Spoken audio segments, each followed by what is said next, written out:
Oh, oh, oh, oh, oh, oh.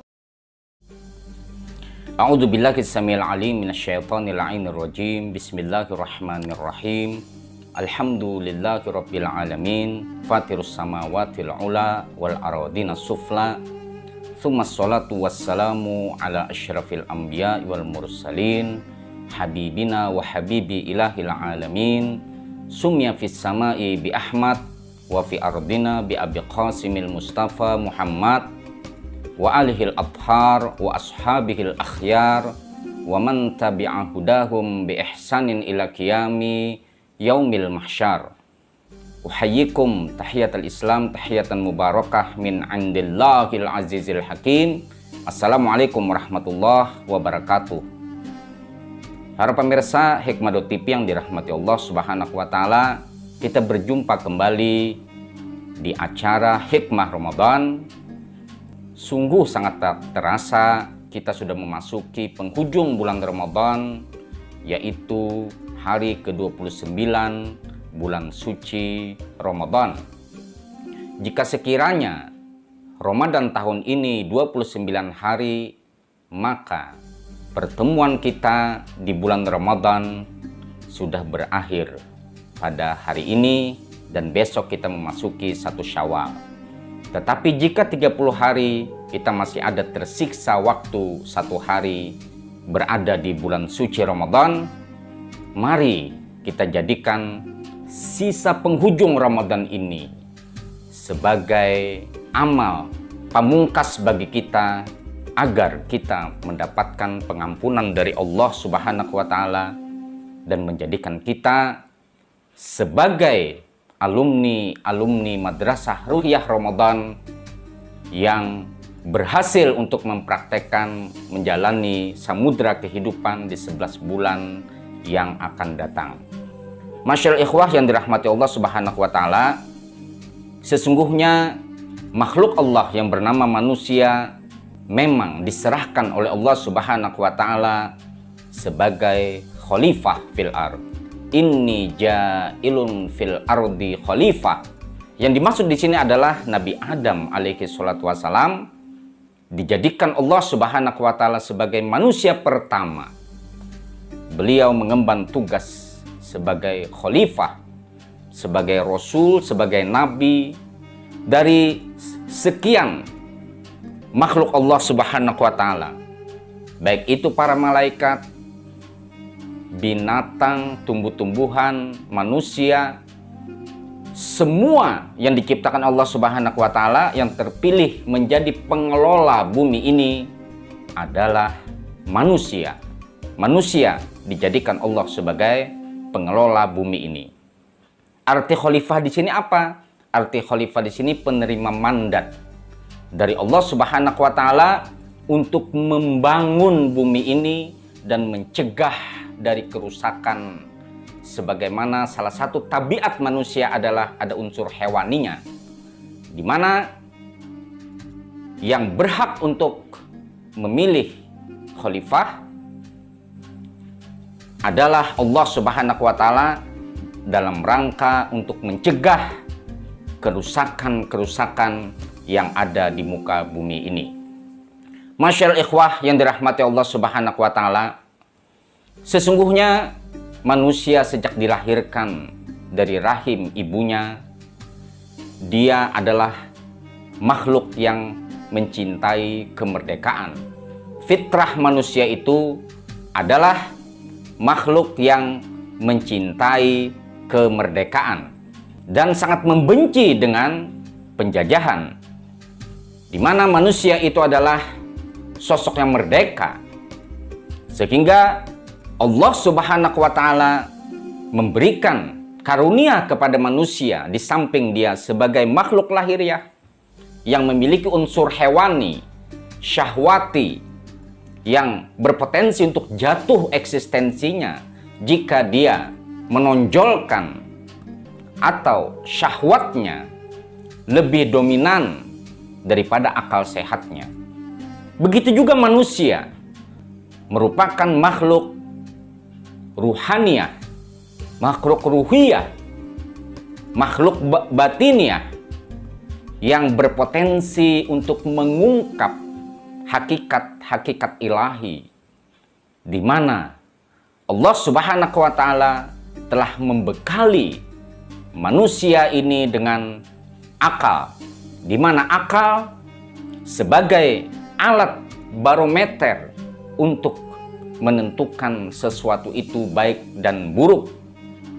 Di samping Allah Subhanahu wa Ta'ala memberikan akal, Allah Subhanahu wa Ta'ala memberikan kepada manusia ini hati, di mana hati adalah indera sebagai alat untuk melihat secara dunia batiniah bagi manusia. Masyaallah ikhwah yang dirahmati Allah Subhanahu wa Ta'ala, hati ini adalah bisa untuk melihat hakikat-hakikat ilahi, bisa untuk membungkus segala perbuatan dengan cinta. Jika syahwat manusia itu lebih dominan daripada akalnya, maka manusia akan jatuh eksistensinya lebih rendah daripada binatang. Wa man taqaddama syahwatu ala aqlihi fahuwa syarrum minal bahaim. Begitu juga jika akal manusia itu lebih dominan daripada syahwatnya, dia lebih baik, lebih tinggi martabatnya dari malaikat. Idza taqaddama aqluhu ala syahwatihi fahuwa khairum minal malaikah. Begitulah hadis Rasulullah Shallallahu Alaihi Wasallam menjelaskan tentang kedudukan manusia. Manusia ini sangat berpotensi sekali jatuh di posisi yang sangat rendah. Begitu juga manusia sangat berpotensi untuk membumbung tinggi secara spiritualnya jika dia menghidupkan basirahnya, hati kecilnya, untuk melihat hakikat-hakikat ilahi dan mengaplikasikannya dalam dunia nyata.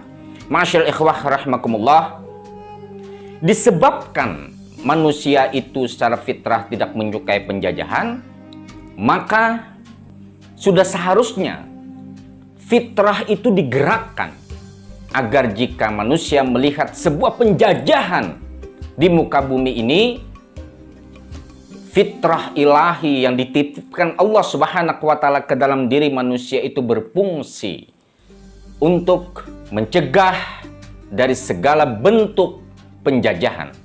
Rusaknya sebuah tatanan sosial di permukaan bumi ini disebabkan adanya segolongan manusia yang diliputi hawa nafsunya dengan keserakahan, ingin menguasai, menjajah, memberikan diskriminasi kepada manusia yang lainnya.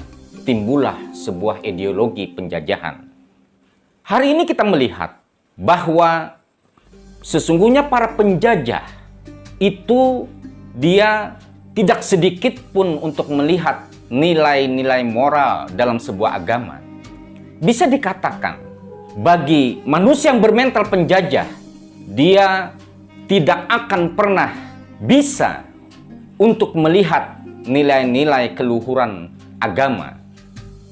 Bisa dibilang juga penjajah ini bisa beragama apa saja, karena dari seluruh unsur kemanusiaan dan agama itu menolak segala bentuk penjajahan.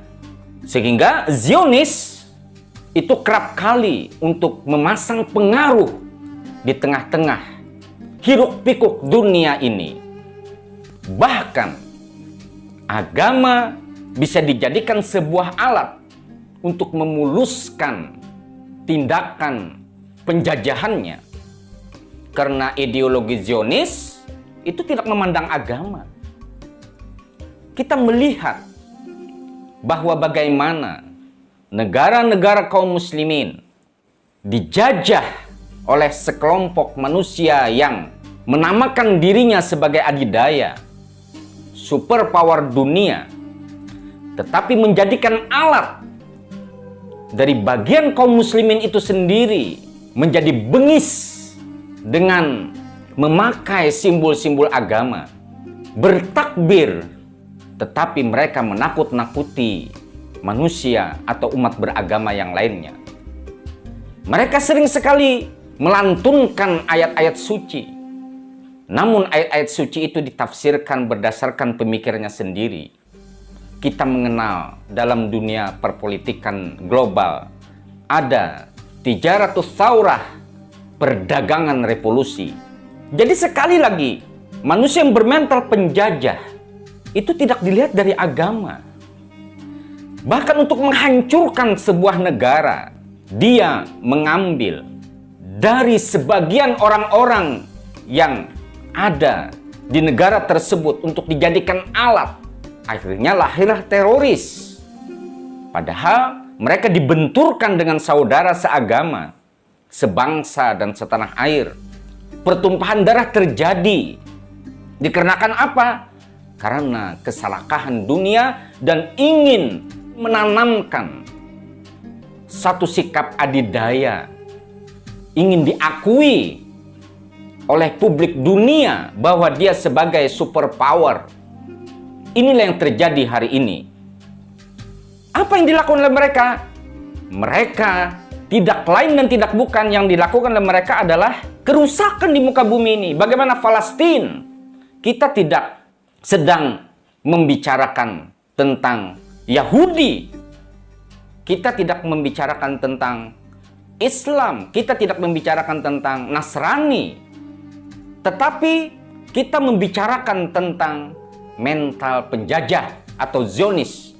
Bagaimana Palestina, di mana Israel sesungguhnya tidak memiliki tanah, tetapi mereka mencaplok dari bagian tanah dan pengaruhnya di Palestina, kemudian didukung oleh kekuatan adidaya beserta sekutu-sekutunya.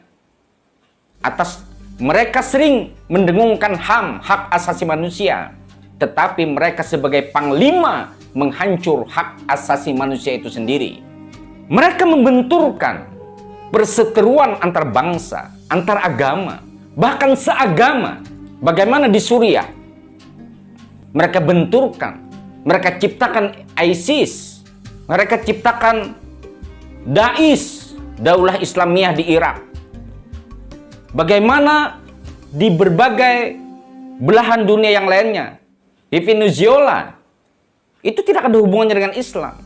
Tetapi ketika siapa saja, bangsa mana saja yang berteriak untuk tidak setuju terhadap perbuatan Zionis, maka mereka akan berbuat kehancuran di sebuah negara tersebut. Mereka memperdagangkan revolusi untuk menghancurkan sebuah bangsa.